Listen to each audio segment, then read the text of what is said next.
Which lane should we start in first? Mom asked as we entered the supermarket. Snacks! I pulled her along happily. Once on the snack lane, Mom looked around before she nodded at me. I quickly opened my lunch kit and threw a few snacks in before I slammed the lid shut. Soon after, we walked to the juice aisle where I placed 6 juice boxes into my kit. Next, Mom grabbed some fruit, paid for it, and we walked out of the supermarket. I know what you're thinking, but Mom told me that she spoke to the manager, Mr. Hillman, who allowed her to take a few things, and when Mom got paid, she then paid him for the stuff. We have to hide while doing it because Mom told me the employees get jealous because they don't have the same privileges as we do, so we must be very careful not to let them see us. Come on, guys, cut me some slack. I was 8 and she was my mother. What else was I supposed to believe? But that was just the beginning of my crazy adventures with my mom. If you want to know how everything turned out in the end, please keep watching. As I grew older, I questioned Mom about her strange habits. She said she would do whatever she needed to keep a roof over my head, clothes on my back, and food in my stomach. To make matters worse, Mom married Harold, a man who encouraged her in this criminal lifestyle. Harold was a 50-something-year-old man who couldn't keep a job for more than 3 months. He drank and swore a lot. I couldn't understand what Mom saw in such a sleazebag. Harold, however, once cleaned up nicely in a 3-piece suit with a briefcase. He could pass for a successful businessman, which made it easy for him to scope out places for us to rob.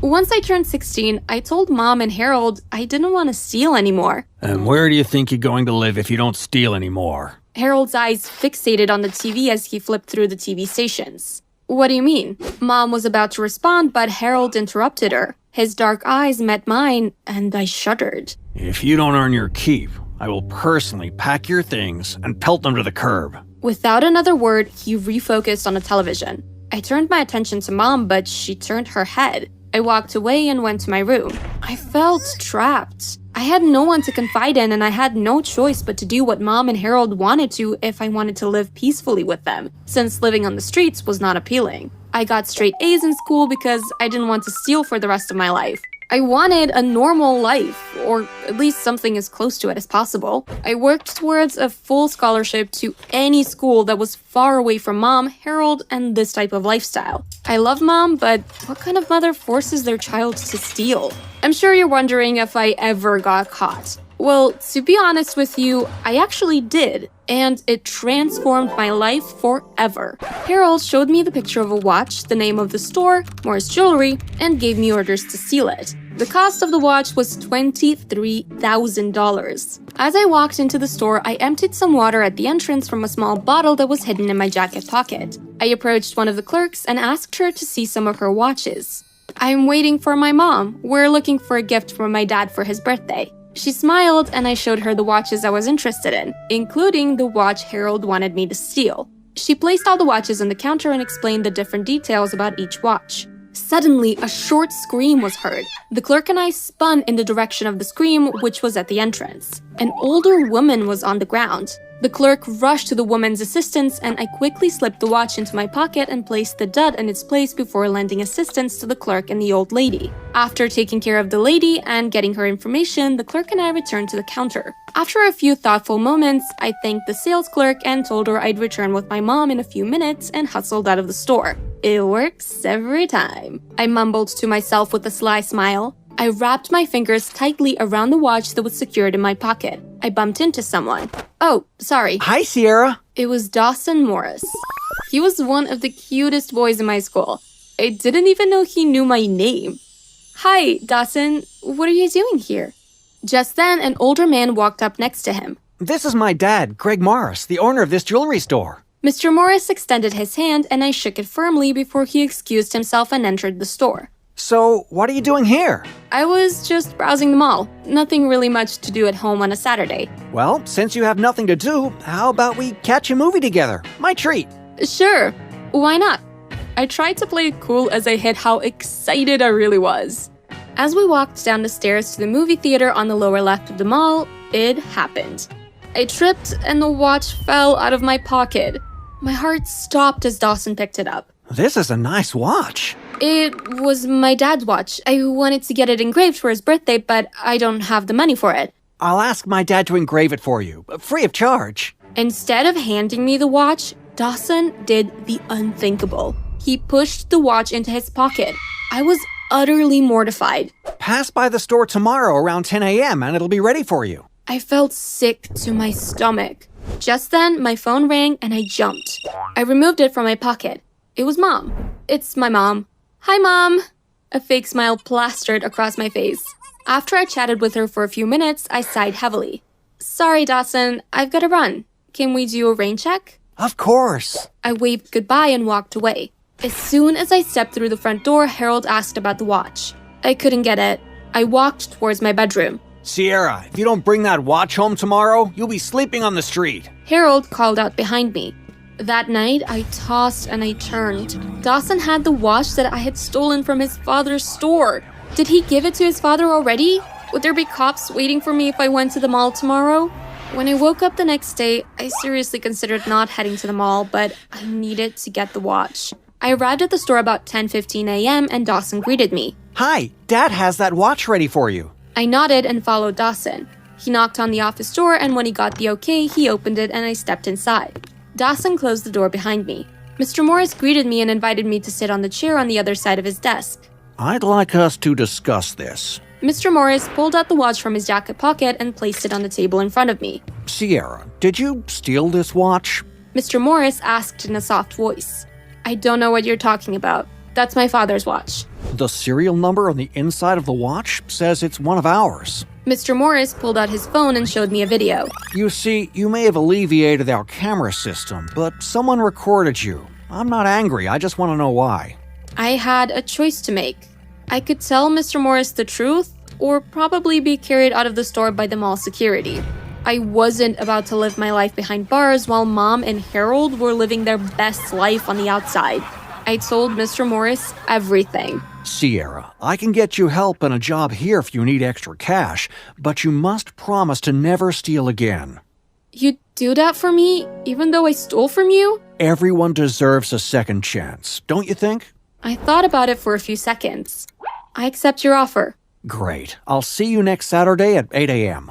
I stood up and thanked Mr. Morris, then exited the office. I walked over to Dawson. Your dad just offered me a job.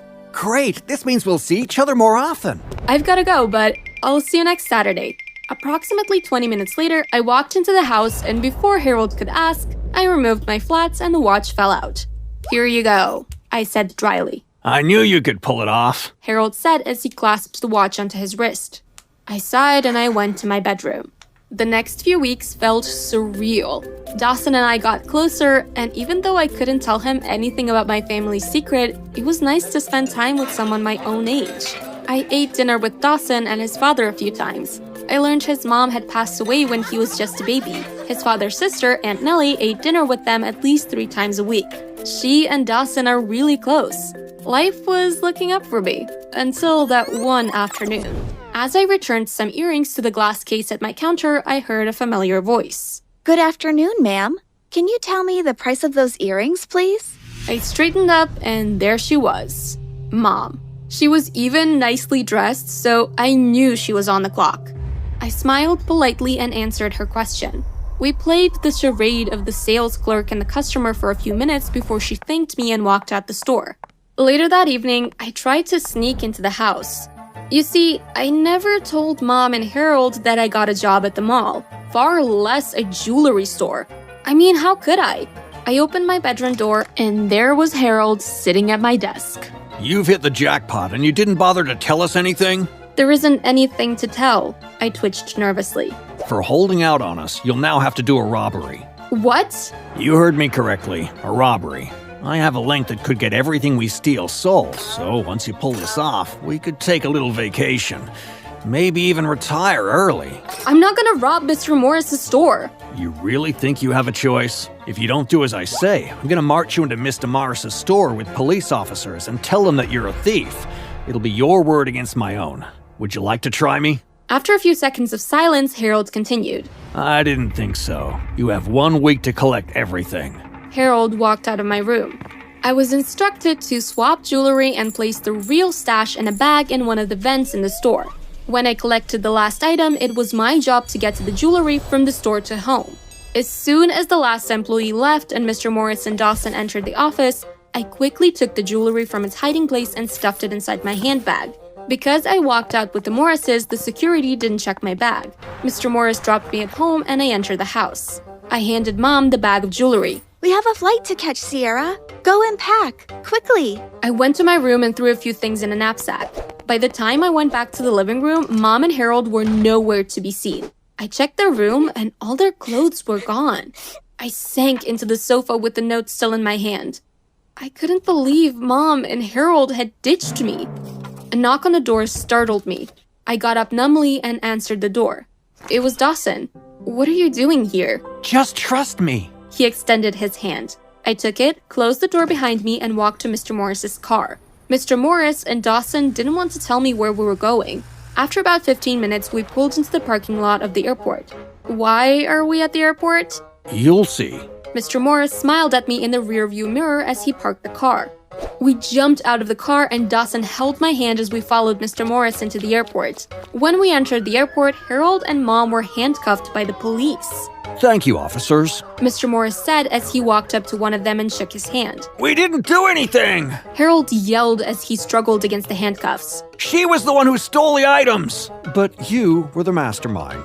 Mr. Morris said as he walked up to Harold and unclasped the watch around his wrist. He held it up. This beauty had a camera, GPS, and microphone in it the entire time. I will not be pressing any charges against Sierra. She is just a child brought up in unlucky circumstances, but the two of you will definitely spend a few years behind bars. The information from this will be sent to the proper authorities. Mr. Morris nodded at the officers. Mom and Harold were escorted from the airport. I hugged Mr. Morris. "Thank you," I said as I sobbed. After a few minutes, I pulled away from Mr. Morris. What's going to happen to me now? Well, I always wanted a niece. I spun around. Aunt Nellie stood behind me. That's if you don't mind having me as an aunt. We can get the paperwork started in the morning. Over the next few months, my life changed drastically. I moved in with Aunt Nellie, and within 6 months, I was legally adopted. Mom and Dad were sentenced to 20 years in prison for child labor and endangerment, as well as the numerous robberies they committed. I am thankful every day for Mr. Morris and the kindness he showed to me. If it wasn't for him, my life could have been entirely different. The world needs more people like Mr. Morris. Don't you agree?